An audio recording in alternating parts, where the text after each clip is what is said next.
Was James telling the truth when he said that his wife had arranged the abortion without his knowledge? Or were the authorities right when they concluded that James had bullied Mary into the abortion that took her life? Today's November 14th, and this is Christina with the Sisyphean Journal.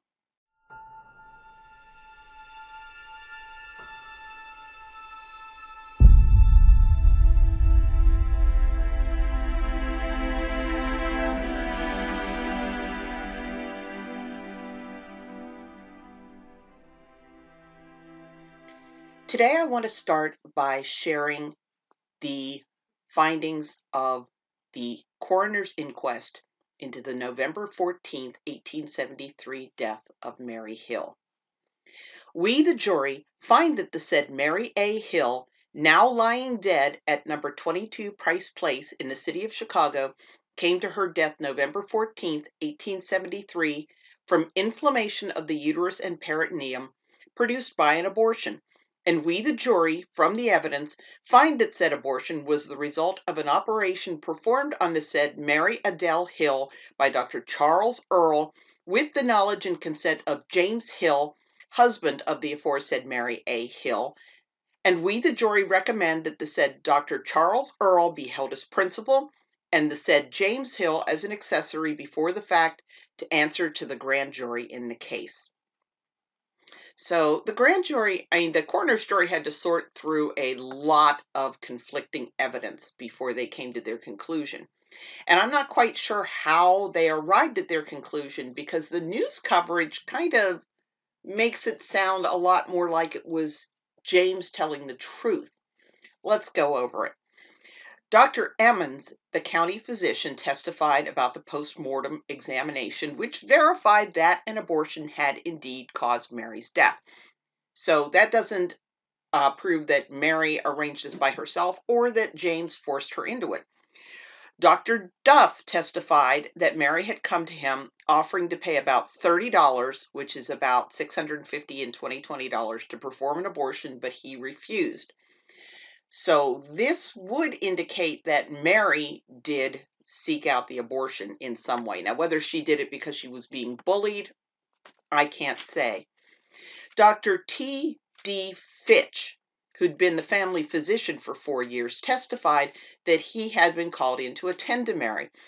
From her appearance, he first thought that she was suffering from cholera. Now, she told him that she had spoken to Dr. Earll about an abortion, but when he named his fee of $50, which is over $1,000 in 2020 money, she realized she couldn't afford it, so she decided to do the abortion herself. So, not negotiating him down from 50 to 30 if she was willing to pay another doctor 30, hard to say. She didn't reveal the method she used. She had expelled the dead baby the previous Saturday, November 8th. This led Fitch to conclude that the operation that Dr. Earll had performed the following day had been an attempt to treat Mary for complications of her self-induced abortion. Mary told Dr. Fitch that her husband knew nothing about this. Now, Mrs. Sarah Hall, who had known Mary for about 10 years, even before her marriage, also testified to the coroner's jury. She said that Mary had come to her house and told her that she was going through change of life, that is menopause. Sarah told her she was too young for that and that something else was going on. And Mary told Sarah that she'd taken more than 50 pills to try to set herself right. This would indicate that Mary was taking pills to try to cause an abortion. Sarah admonished Mary not to take any more pills because that was dangerous and suggested that she speak to a clairvoyant named Dr. Greer who might be able to tell her more. Like, share, subscribe. I want to read this inquest and find out what in the world Dr. Greer the clairvoyant was supposed to have to do with this. Sarah suggested that Mary could get a doctor to operate on her, again, presumably for an abortion. And Mary told Sarah that she'd already used an instrument of some kind on herself. Again, all of this looks like it clears James. Mrs. Eliza Hall testified that Mary told her that she had taken some medications, presumably to cause an abortion, and asked her not to tell James about it. And again, like, share, subscribe. I want to know what this statement means. Eliza testified that Mary told her that Dr. Earll took it from her. Does that mean that he took the medicine away from her? Or does that mean he took the baby from her, which was kind of a euphemism that could be used at that time to mean performing an abortion? Hard to say.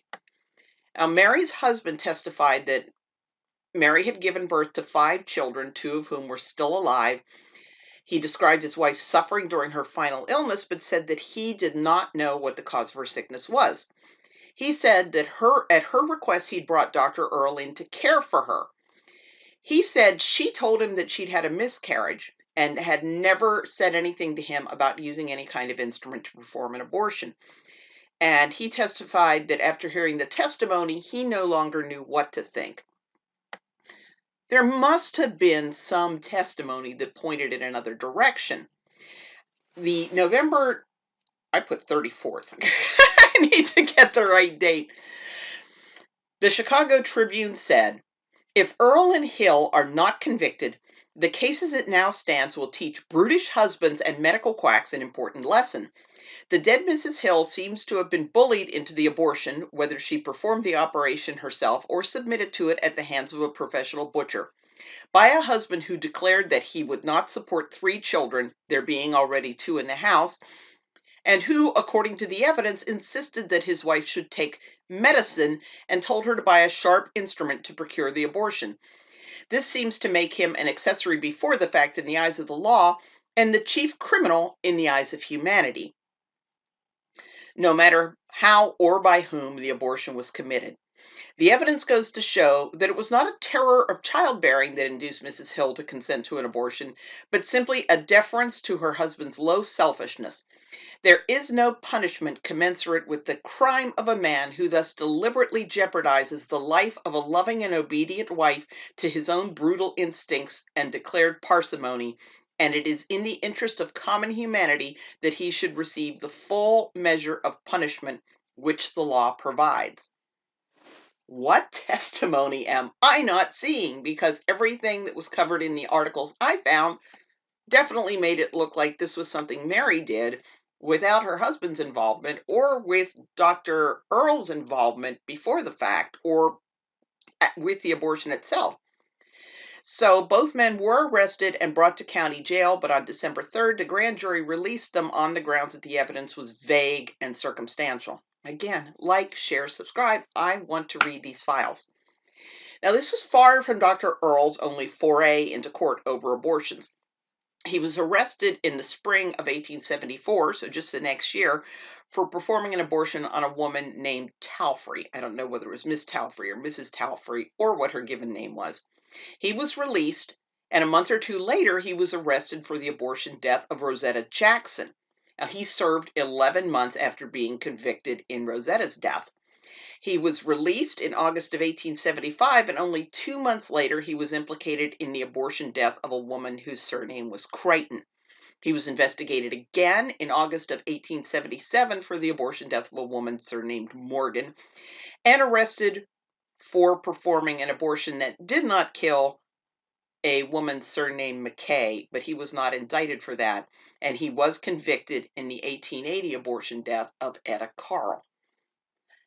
Beats me what was really going on here, but it certainly seems like Dr. Earll was an abortionist. Like, share, subscribe, send me to Chicago. I want to get to the bottom of this.